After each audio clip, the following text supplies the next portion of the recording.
What if I told you that one of the most dangerous health threats you may be facing doesn't hurt, doesn't swell, and doesn't even show up until it's quietly been draining your energy for years? It's called a fatty liver, and most people have no idea they're living with it. There's no sharp pain, no high fever, no emergency symptoms that send you to the ER. Just a slow creeping fatigue, a soft belly that won't budge, a fog in your brain you can't quite shake, maybe even rising blood sugar or cholesterol levels that no one can explain. Here's what's shocking. Up to 1 in 3 adults in the Western world is now believed to have non-alcoholic fatty liver disease, many of them in their 50s, 60s, and 70s. And unlike liver damage from alcohol, this silent form is driven by lifestyle, not bottles. Too much sugar, processed carbs, lack of movement, nutrient imbalances, and the cumulative effect of years of subtle metabolic stress. But the good news is just as surprising, because your liver has one of the most extraordinary capacities to regenerate of any organ in your body. If you understand the signs early and shift how you eat, move, and recover, it can begin to heal, sometimes in a matter of weeks. The truth is, your liver isn't just a detox filter. It's your metabolic command center. It regulates your hormones, converts food into energy, filters toxins, stores nutrients, and even balances cholesterol. When your liver becomes overwhelmed and clogged with fat, nearly every function in your body becomes sluggish. That includes your ability to sleep deeply, burn fat efficiently, think clearly, and protect yourself against chronic disease. And the early signs, they're not always in your liver. Sometimes they show up in your gut, or your skin, or in your energy levels after meals. But the body always leaves clues, if we know how to read them. In today's talk, I'll walk you through 6 clear, science-backed signs that your liver may be overloaded with fat, and what that means for your energy, longevity, and brain clarity. We'll break down what's happening at a cellular level, how aging changes your liver's function, and most importantly, what you can start doing right now to support healing. You'll learn why late-night snacking is more dangerous than you think, why belly fat is often more than just fat, how insulin resistance ties into liver dysfunction, and what specific nutrients can switch your liver from storing to burning. Because your body isn't trying to sabotage you, it's signaling you. And when you give it what it needs, healing often begins faster than you expect. If you care about sleeping deeper, healing faster, and aging with energy, make sure to watch until the end, and subscribe so you don't miss the natural wisdom your body is craving. Your waistline talks, why belly fat often means liver fat. Let's start with something most people see every day in the mirror, but rarely connect to what's happening inside. If you've noticed your waistline slowly expanding, especially around the belly, even if your weight hasn't dramatically changed, it may be more than just aging. It could be your liver speaking to you. You see, your liver sits just under your right rib cage, and one of its primary roles is to process and regulate fats. It decides whether to burn them for energy or store them. But when the liver becomes overwhelmed, either due to excess sugars, processed carbohydrates, insulin resistance, or simply years of metabolic wear, it starts storing fat inside itself. That's what we call fatty liver. Now here's the important link. Fat that accumulates around your organs, especially the liver and intestines, is called visceral fat. Unlike the fat under your skin, this type of fat is hormonally active. It sends out chemical signals, cytokines, that increase inflammation, raise insulin levels, and cause the liver to store even more fat. It becomes a vicious loop, and it often begins silently. You might not feel pain in the liver, but what you might notice is a thickening waistline, pants that no longer zip easily, or a softness around the belly that resists exercise. That's not just getting older. It's a physiological sign that your metabolism is shifting, and the liver is under pressure. As we age, especially after 50, this process accelerates. Muscle mass decreases, insulin sensitivity drops, and hormones that once helped regulate fat distribution like growth hormone and testosterone begin to decline. That means even eating the same foods can now lead to fat accumulation around the middle. But here's the hopeful truth. That process is reversible. In functional medicine, we look at the belly not just as an aesthetic issue, but as a metabolic signal. If your liver is becoming fatty, your ability to regulate blood sugar, clear cholesterol, and burn fat is impaired. But if you reduce visceral fat, even modestly, you often see dramatic improvements in liver function, energy levels, and inflammatory markers. So what can you do naturally? The first shift is in how you eat, not just what you eat. Try finishing your last meal at least 3 hours before bedtime. This allows your liver to focus on nighttime repair, not digestion. The second is to incorporate gentle intermittent fasting. Even a 14-10 pattern, where you eat within a 10-hour window and fast for 14, can reduce liver fat significantly over time. And don't overlook walking. One of the most overlooked tools for metabolic health is a simple, daily 30-minute walk, especially after your largest meal. It lowers blood sugar, supports insulin sensitivity, and helps your liver clear triglycerides from the bloodstream. If this is helping you see health differently, tap the like button. It helps us reach more people who need this kind of real empowering guidance. And remember this, your belly is not your enemy, it's a messenger. And your body isn't trying to hold on to fat, it's trying to protect you. When you give it the right signals, like movement, time between meals, and real food, it begins to shift out of storage mode and into healing mode. Your waistline doesn't just reflect your diet, it reflects your liver's current workload. And when the load lightens, the healing begins. Fatigue after meals, a hidden sign of liver overload. Let's talk about something you might brush off as normal: feeling tired after you eat. Maybe it's that heavy feeling in your body after lunch, or the urge to nap even when the meal wasn't that large. You might think, I guess I'm just getting older. But what's happening in your body is far more specific and far more important than most people realize. Your liver plays a crucial role in processing the nutrients you eat, especially fats, carbohydrates, and proteins. It converts them into usable fuel, stores certain vitamins and minerals, and clears out excess hormones and toxins. But when the liver is congested with fat, its efficiency starts to drop, and you feel it. Not always as pain, but as fatigue, sluggish digestion, or a cloudy mind. Think of your liver as a metabolic engine. After a meal, that engine kicks into gear to sort through everything you've just consumed. It releases bile to help break down fats. It stores or releases glucose depending on your blood sugar levels, and it converts amino acids into building blocks for tissue repair. But if the liver is already overloaded, either with internal fat or inflammation from a poor diet or long-term insulin resistance, it can't keep up with the demands. So what do you feel? You feel slow, heavy. You may notice your energy crashing an hour after eating. Your brain may feel foggy, and you may crave something sweet just to keep going. This is often misinterpreted as needing more food, but it's really a sign that your metabolism is impaired. The food isn't being converted into clean energy. It's being partially stored, partially fermented, and partially wasted. The problem is especially common in people over 50, because the production of bile, your body's natural fat emulsifier, tends to decline with age. Without enough bile, fats sit in the digestive tract longer, making meals feel harder to process. And if your diet has been low in bitter greens, high in processed carbs, or inconsistent with meal timing, your liver's bile ducts may be sluggish or congested. Now here's where the natural approach really shines. If you want to support post-meal energy and reduce the signs of liver overload, start by supporting bile flow. You can do this by adding bitter foods, like arugula, dandelion greens, radishes, or even a small amount of apple cider vinegar before meals. These stimulate your vagus nerve and tell your gallbladder to release bile. This in turn helps the liver offload fat and improves digestion. Another simple but powerful step: avoid grazing throughout the day. Each time you eat, your liver has to respond. Giving it time between meals, 4 to 5 hours, gives it space to complete its detox and energy conversion processes. Over time, this lowers the load on the liver and restores your energy rhythm. And finally, be mindful of what you're combining. High-carb meals, especially ones with sugars and refined grains, trigger spikes in insulin. Insulin is a storage hormone. If your liver is already storing fat, adding constant insulin surges just compounds the problem. Try balancing meals with healthy fats, moderate protein, and fiber-rich vegetables to stabilize blood sugar and reduce liver stress. If you're learning something new, subscribe now, because there's more natural healing wisdom to come, and your liver is just one part of the bigger picture. Remember, post-meal fatigue isn't just about the food, it's a signal from your body. And when your liver begins to function better, that energy you thought was lost to aging often starts to return. Skin clues, brown spots, itchiness, and red palms. Your skin is one of the most visible mirrors of your internal health.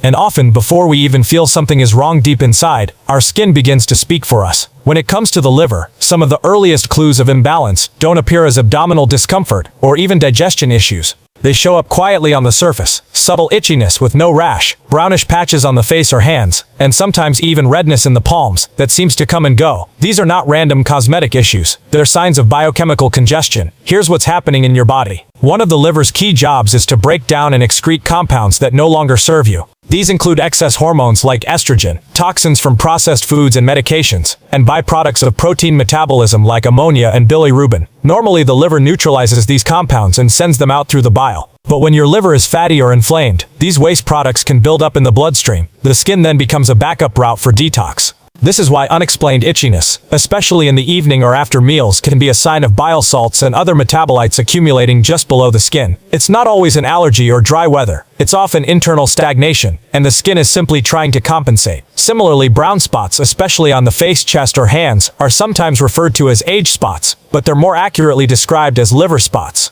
That's because they're often tied to oxidative stress and poor detoxification. As we age, if the liver isn't efficiently clearing toxins or metabolizing hormones, melanin clusters can form in the skin, leading to pigmentation changes. And red palms. This condition, known as palmar erythema, can be linked to altered hormone metabolism. When the liver becomes fatty, its ability to clear estrogen efficiently declines. This can cause dilation of capillaries in the hands, creating a reddish appearance, especially in the thenar and hypothenar areas of the palm. So what can you do to support your liver and see improvements in your skin? First, support your body's natural detox rhythm. The liver doesn't work well when we're constantly eating or snacking. Give it time to perform its cleanup role by spacing out meals and allowing at least 12 to 14 hours between your last meal and your first the next day. This activates internal housekeeping processes, especially during sleep, that help the liver reset. Second, hydrate with purpose. Warm lemon water in the morning helps thin bile and gently stimulates liver and gallbladder function. You can also support glutathione, your liver's master antioxidant, by eating sulfur-rich foods like garlic, onions, and broccoli sprouts. These compounds help neutralize free radicals that contribute to oxidative skin damage and pigmentation. If you've ever looked in the mirror and wondered why your skin feels different, why it itches at night, or why your hands look a bit flushed, don't ignore those whispers. Your body is designed to heal itself. The key is understanding what it's asking for. And if this insight is connecting dots for you, give this video a thumbs up. It helps us reach others who are trying to make sense of their symptoms and find natural answers. Your skin is not just about beauty, it's a communication system.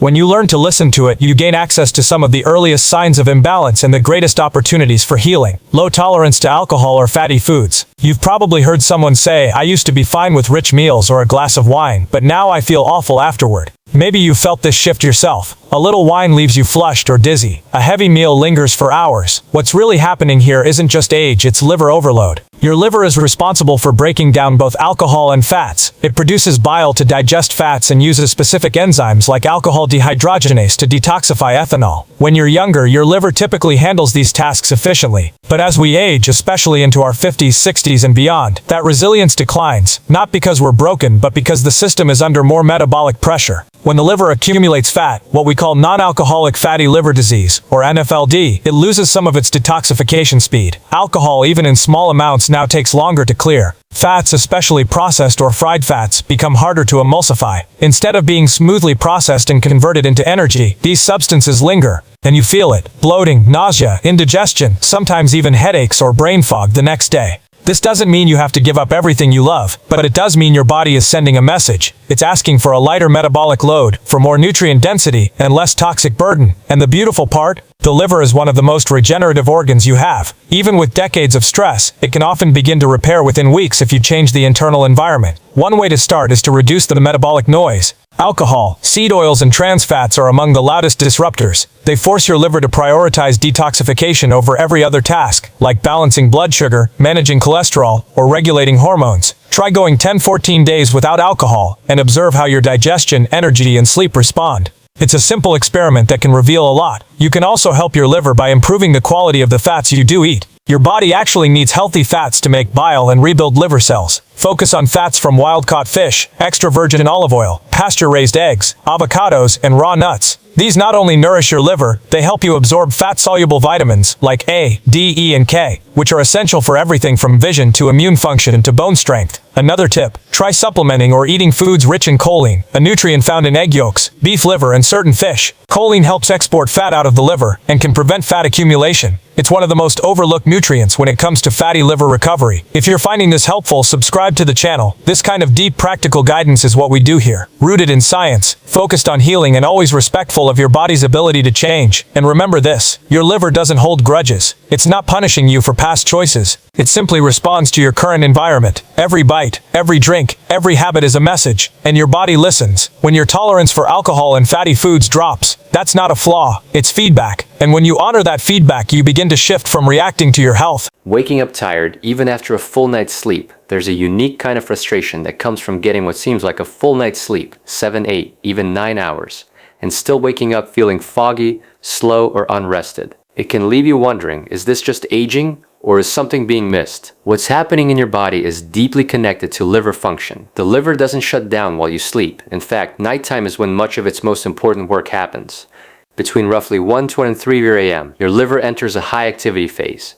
During this time, it performs essential tasks like filtering toxins, regulating blood sugar, metabolizing hormones, and producing key compounds like glutathione, your body's master antioxidant. But if your liver is overloaded with fat, inflammation, or poor nutrient reserves, those nighttime operations become sluggish. Detoxification is incomplete, hormone clearance is delayed, blood sugar regulation becomes unstable, and what you experience on the surface is a kind of restless, unrefreshing sleep, even if you don't fully wake up. Many people assume sleep problems are in the brain, and sometimes they are. But in functional medicine, we often find that poor liver function is an invisible culprit, especially in older adults. As the liver weakens, it fails to keep blood glucose stable throughout the night, This triggers stress hormones like cortisol or adrenaline to kick in and wake you prematurely, or prevent you from reaching deep, healing sleep cycles at all. Another clue, if you often wake up between 2 and 4 a.m., or feel especially tired upon waking despite going to bed early, your liver may be struggling to complete its repair duties. But here's the hopeful part. This is one of the most reversible patterns if you know how to support it. First, understand that what you eat in the evening profoundly affects your liver's nighttime performance. Heavy dinners, especially meals high in carbs, sugars, or alcohol, load the liver with work just as it's preparing for detox. Instead, aim to finish eating 3 hours before bed and keep your last meal lighter and lower in carbs. This allows your liver to transition from digestion to cleansing. Second, support liver repair with targeted nutrients. Magnesium glycinate in the evening can calm the nervous system and support hundreds of enzymatic reactions in the liver. Herbal teas like milk thistle, dandelion root, or chamomile can also gently stimulate liver pathways while promoting sleep. You don't need to force detox, just support what your body is already trying to do. Third, be mindful of blue light exposure. While this may seem unrelated to the liver, it's intimately connected. Blue light from screens suppresses melatonin, a hormone that doesn't just regulate sleep, it also interacts with the circadian rhythm of liver enzymes. When melatonin is low, your liver doesn't perform its peak functions as effectively. Try dimming lights 90 minutes before bed, and consider amber glasses or screen filters to reduce stimulation. If you're starting to see how your nighttime fatigue might be coming from your liver, and not just your age, consider giving this video a like. It tells the platform this content matters and helps others find their way to real healing. What your body is asking for isn't more sleep, it's deeper sleep. And to get that, your liver needs room to function. You don't need to fight your body, just understand it. The fatigue isn't a flaw, it's a guide. And when you honor your body's repair cycles, you don't just sleep better, you think clearer, move stronger, and begin to age in reverse. Cravings for sugar and refined carbs. Let's close with a symptom that's often misunderstood and deeply tied to liver function: cravings. Specifically, cravings for sugar, refined carbs, and quick sources of energy. If you find yourself reaching for bread, sweets, or snacks, even when you're not physically hungry, it's easy to chalk it up to habit, emotion, or lack of willpower. But the truth is far more physiological than psychological. When your liver is fatty, sluggish, or insulin resistant, your metabolic signaling system starts to go haywire, and the cravings are your body's confused attempt to find balance. Let me explain. One of the liver's most important tasks is to help regulate blood sugar. It stores glucose in the form of glycogen and releases it as needed between meals. But when the liver becomes congested with fat, it can't store or release glucose effectively. This leads to unstable blood sugar levels, often crashing between meals or during the night. The result? A powerful urge for fast-burning fuel. Your brain interprets this low-energy state as an emergency. It triggers cravings, not for broccoli or salmon, but for sugar, bread, chips, things that raise blood sugar quickly. At the same time, the liver's impaired detox and hormone regulation means leptin, your fullness hormone, and insulin, your storage hormone, stop working efficiently. This leaves you in a strange state, full but still hungry, tired but wired, fed but not nourished. And if you've ever felt like your cravings come in waves, especially in the afternoon or late evening, this is often tied to cortisol and blood sugar cycles, both of which are influenced by the liver's ability to maintain stability between meals. So what can you do? First, realize this. Your cravings are not a failure, they're feedback. Your body isn't broken, it's confused. And when you begin to re-establish metabolic rhythm, those cravings often diminish on their own. One of the simplest steps you can take is to balance your meals. Every time you eat a carbohydrate, pair it with a healthy fat and a source of protein. This slows the release of glucose into your bloodstream and reduces the burden on your liver. Think avocado with eggs, olive oil with vegetables, or nuts with berries. These combinations help keep insulin and leptin responsive, and that's key to reducing cravings over time. Second, support your mitochondria. These are the energy factories inside your cells, and they're heavily influenced by liver function. Nutrients like B vitamins, chromium, and alpha-lipoic acid, found in leafy greens, eggs, and certain supplements, can support better glucose handling and energy stability. When your cells are energized, your brain stops crying out for sugar. Third, don't underestimate the power of sleep and meal timing. Eating too late at night or skipping breakfast altogether can dysregulate cortisol, which then triggers compensatory sugar cravings. Aim to eat your first nutrient-dense meal within 2 hours of waking and finish your last meal 3 hours before bed. These boundaries allow your liver and blood sugar system to reset. If you've been caught in the cycle of eating, crashing, and craving, you're not alone. But this isn't just a willpower issue, it's a liver issue. And when you begin to shift the metabolic signals through food, timing, and support, you don't have to fight your cravings anymore. They simply fade. If this series of insights is helping you see your health in a new light, be sure to subscribe. What you're learning here isn't just information, it's transformation. Rooted in biology, grounded in compassion, and designed for healing. because your body wants balance. It was built for it. And when your liver starts functioning the way it was designed to, those cravings that once ruled your life, they become quiet whispers, and eventually they disappear.